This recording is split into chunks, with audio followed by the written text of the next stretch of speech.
ఆదికాండం 17వ అధ్యాయంలో అబ్రహాముని గురించి ఒక మాట అన్నాడు. నా సన్నిధిలో నడుచుచు నిందారహితుడవై ఉండు అన్నాడు. ఎందుకన్నాడు ఆ మాట?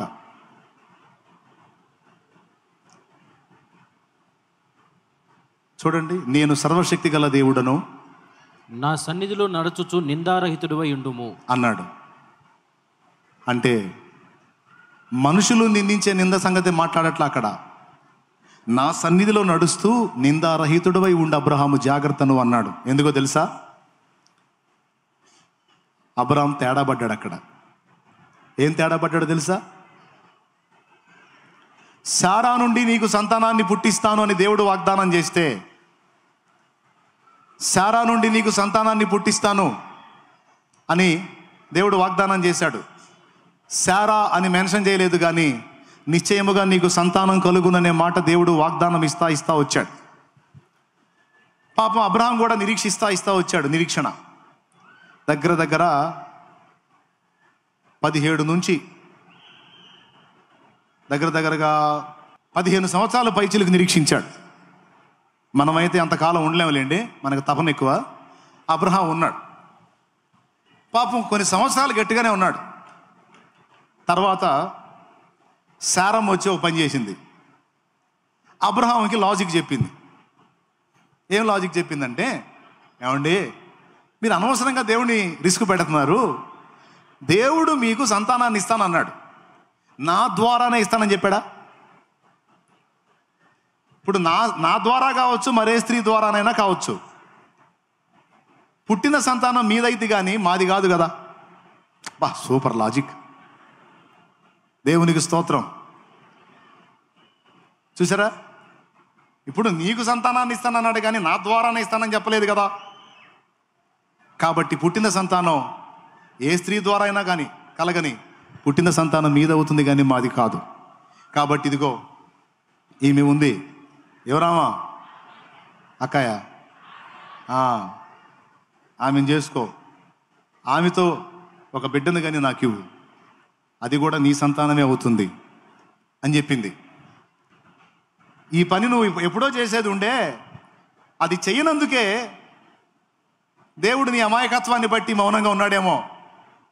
ఆ పని చేసేస్తే ఎప్పుడో బిడ్డ వచ్చేవాడు. అనవసరంగా లేట్ చేస్తున్నావు నువ్వు అంది. ఐడియా సూపరు, ఐడియా సూపరు, కరెక్టే అనిపించింది ఆయనకి. చేసుకున్నాడు, బిడ్డని కన్నాడు. కన్న తర్వాత కొన్ని సంవత్సరాలు అబ్రహాంతో దేవుడు మాట్లాడలా, కొన్ని సంవత్సరాలు మాట్లాడలా, మౌనం అయిపోయాడు. ఎందుకో తెలుసా? అప్పటిదాకా పద్ధతిగా నడుస్తూ వస్తున్న అబ్రహాము అక్కడ వేశాడు తప్పటడుగు. తనకు వాగ్దత్తంగా దక్కబోతున్న సంతానానికి శాశ్వత కాలపు శత్రువుని కన్నాడు. ఇప్పుడు అదే అక్కడ కొట్లాట, అక్కడ వాగ్దత్త సంతానానికి శాశ్వత కాల శత్రువుని కన్నాడు. అయ్యో, ఎంత పని చేసావు అబ్రహాం, నేను నీకు సంతానాన్ని ఇస్తానన్నా, అది శారా ద్వారానే ఇస్తానని 17వ అధ్యాయంలో నీ భార్య అయిన శారా నీకు బిడ్డని కంటుందని మెన్షన్ చేస్తాడు. అంతకు ముందు అధ్యాయంలో మనకు కనపడదు. ఆ పాయింట్లో అబ్రహాం తేడా పడ్డాడు కాబట్టి అక్కడ మెన్షన్ చేశాడు, నీ భార్య అయిన శారా, ఇక నుంచి ఆమె పేరు రాజకుమారి అని పేరు పెట్టి ఆ 17వ అధ్యాయంలోనే ఇవ్వబోయే కొడుకు పేరు కూడా చెప్తాడు, ఇస్సాకు అని. దేవునికి స్తోత్రం కలుగునుగాక. ఇలాంటి తప్పటడుగులు అబ్రహాం వేశాడని మనం ఇకిలిచ్చాం, అరే రేపలే తేడా పడ్డాడని. ఇట్లాంటి తేడాలు మనం కూడా బోల్డ్ అని పడతాం. అది ఇక్కడ పాయింట్. ఇక్కడ సేవకుడు విశ్వాసన్న భేదం లేదు. కొన్నిసార్లు దేవుని ఎదుట నిందారహితంగా నడుచుకుంటాం, కొన్నిసార్లు సొంత ఆలోచనలు చేసి, సొంత పెత్తనాలు చేసి, బలహీనుల సలహాలు తీసుకొని దేవుని సలహాని పక్కన పెట్టి నింద మోసే పరిస్థితికి వెళ్తాం దేవుని ఎదుట. అందుకే చెప్పాడు, మనుషులు మిమ్మల్ని 100 నిందలు వేసినా వాటిని లక్ష్య పెట్టొద్దు, నా సన్నిధిలో నా ఎదుట మాత్రం నిందారహితంగా ఉండేటట్టు జాగ్రత్త పడండి. నిన్ను ఎలా తీసుకురావాలో, నిన్ను ఎలా ఆశీర్వదించాలో, నిన్ను ఎలా అభివృద్ధి పరచాలో నాకు తెలుసు. నాకు నువ్వేం ఐడియాలు ఇవ్వద్దు, నీ బోడి సలహాలు నాకేం వద్దు. నాకు తెలుసు నిన్ను ఎలా తీసుకెళ్లాలో, ఎప్పుడు నిన్ను పైకెత్తాలో, ఎక్కడ నిన్ను వాడుకోవాలో, ఏ విధంగా నిన్ను సిద్ధపరచాలో లెక్కలని నాకు తెలుసు. నువ్వు నా వెంటబడిరా. నాకేం పెద్ద నువ్వే ఈజీ చేయొద్దు, నాకేం బరువు తేలిక చేయొద్దు. నాకు బరువు తేలిక చేయబోయి నువ్వు పడతావు బురదలో. ఏమర్థమైంది మీకు చెప్పండి?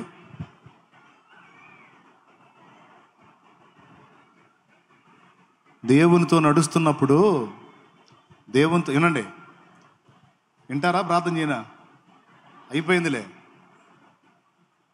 సేవకులకు అర్థమైంది ఈజీగా. దేవునితో నడుస్తున్నప్పుడు కొన్నిసార్లు దేవుని చిత్త ప్రకారం నడుస్తాం, కొన్నిసార్లు మన సొంత విడియాలు వేసుకుంటాం. ఈ సొంత విడియాలు వేస్తే మొహం పగిలిద్ది అంటాడు. అది సింపుల్గా అర్థం కావాలంటే, సొంత విడియాలు వేస్తే నేను కొట్టే పని నీవే, నీ చేతులతో నీవే నీ మొహం పగల కొట్టుకుంటావు. అట్లాంటి పనులు చేయొద్దు. నేను ముందు కదులుతా, నా వెంటబడిరా. నీకెప్పుడు ఏది ఇవ్వాలో, నిన్ను ఎప్పుడు ఏ స్థితిలో ఎలా ఎక్కడ ఉంచాలో, నిన్ను ఎప్పుడు ఎలా ఆశీర్వదించాలో నాకు తెలుసు. కాబట్టి నాకేమి నువ్వు గైడెన్స్ ఇవ్వద్దు. అర్థమైందా? ఇలాంటి గైడెన్స్ ఇచ్చిన వాళ్ళు ఉన్నారు బైబిల్లో. మోషే కుర్రోడికి 40 ఏళ్ళు వచ్చినాయి. 40 ఏళ్ళు ఒక ఊపేద్దాం ఐగుప్తుని అనుకున్నాడు. ఆయన ఇశ్రాయేలీయుడిని శ్రమ పెడుతున్నాడని ఐగుప్తుడిని చంపి ఇసుకలో పెట్టాడు. ఈ వార్త ఇశ్రాయేలు మొత్తానికి వెళ్ళి, ఆహాహా మనల్ని ఉద్ధరించే హీరో పుట్టాడు, మనల్ని ఉద్ధరించే హీరో వచ్చాడని బాగా డబ్బా కొట్టుకుంటారు అనుకున్నాడు. వాళ్ళు పోయి ఏం చెప్పారు తెలుసా? హత్య చేశాడని చెప్పారు. పరార్ అక్కడి నుంచి బెడిసింది. పోయి మిద్యాన్లో 40 ఏళ్ళు ఉండాల్సి వచ్చింది. 40లో పోయినోడు 80కి వచ్చాడు మళ్ళా. మన సొంత పెత్తనాలు అట్టుంటాయి. లోతున్నాడు. ఆ సొదొమ గొమొర్రాలను తగలబెట్టబోతా అతన్ని, అతని భార్యని, పిల్లల్ని బయటికి తెచ్చి, నేను నీకు చూపించే పర్వతానికి పో, అక్కడ నీ పిల్లలతో నీ భార్యతో కాపురం ఉండు అన్నాడు. దేవుడు చెప్పినప్పుడు నోరు మూసుకొని చేయాలి. దేవుడికి దిక్కుమాలిన సలహాలు ఇవ్వకూడదు. కొంతమంది అలా చేస్తారు. వాళ్ళకి కంఫర్ట్గా ఉన్నంత వరకు దేవుడికి లొంగుతారు. వాళ్ళకి ఎక్కడన్నా మొరాయించిందనుకో, సొంత ఉడియాలు లైన్లో పెడతారు. సొంత ఉడియాలు అయ్యే మొహమాలు కొట్టేది. ఏబుగా గతే పట్టింది. దేవుడు చెప్పినప్పుడు చెప్పిన స్థలానికి పోతే గొడవ ఉండేది కాదు. ఏమన్నాడు తెలుసా? ప్రభా, అక్కడికి పోయి బ్రతకలేను, ఆ ఊరు చిన్నది, దాని పేరు సోయరు, అది మాత్రం ఉండని అక్కడ బతుకుతా అన్నాడు. ఆ ఊరికి పోయారు, అక్కడ నేర్చుకున్నారు దరిద్రం లోతు కూతుళ్ళు. ఆ ఊరికి పోయే దారిలోనే ఏమో పోయింది. ఎవరామా? మన అక్కాయ్, పెద్ద అక్కాయ్. సావు ఒక పక్క కనపడుతున్నా, పో వెనక్కి తిరిగి చూడకుండా పో అని దేవుడు చెబితే, అమ్మా సొదొమా పోతున్నావా, సొదొమా ఏందమ్మా అంత అల్లాడిపోతున్నావు, నువ్వు కూడా పో అని ఒకటి వచ్చి పడింది నెత్తిన. ఆ సొదొమ మీద పడే ఒకటి వచ్చి ఆ నెత్తిన పడింది. ఇంకంతే, పోయే. ఎవరు? లోతు భార్య లోతమ్మ కూతుళ్ళని తీసుకొని ఎక్కడికి పోయాడు? సోయరు. అక్కడి నుంచి ఎక్కడికి పోయాడు? పర్వతానికి పోయాడు. అక్కడేం జరిగింది? ఘోరమైన పాపం జరిగింది. ఫలితంగా శాపగ్రస్తమైన సంతానం భూమి మీదకి వచ్చారు, మోయాబీలు, అమ్మోనీయులు. దేవుడు చెప్పింది చేయాలి. ఇక్కడ అది పాయింట్. మనస్సుని అలా ట్యూన్ చేసుకోవాలి. కొన్నిసార్లు మా వాళ్ళకి నా మీద చిరాకు పుట్టింది. మావాడు అశోక్ చూస్తున్నావు నాకు వెళ్ళి, దేవునికి స్తోత్రం, హల్లెలూయా. చిరాకు పుట్టింది. ఎందుకంటే కొన్ని చేద్దాం అని మామూలుగా హడావుడి చేయను, అయిపోయింది ఈ దెబ్బతో అయిపోయింది అని వాళ్ళు కూడా అంటుంటారు. దేవుడితో గడిపొచ్చి ఇప్పుడు గాలేరా అంట.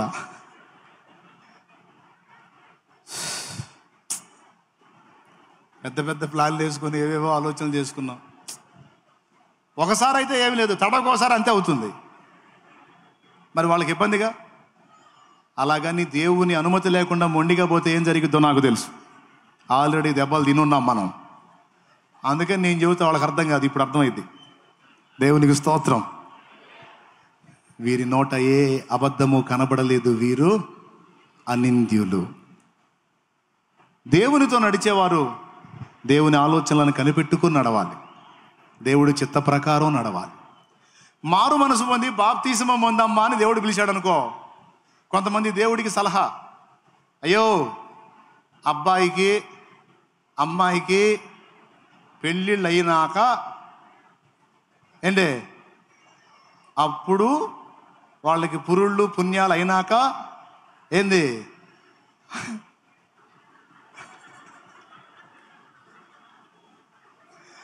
అప్పుడు నీకు పెట్టొచ్చింది అంటాడు దేవుడు. నీకు పెట్టొచ్చింది పిచ్చి మొహం నాన్న, పెట్టొచ్చింది నీకు. ఉంటావా?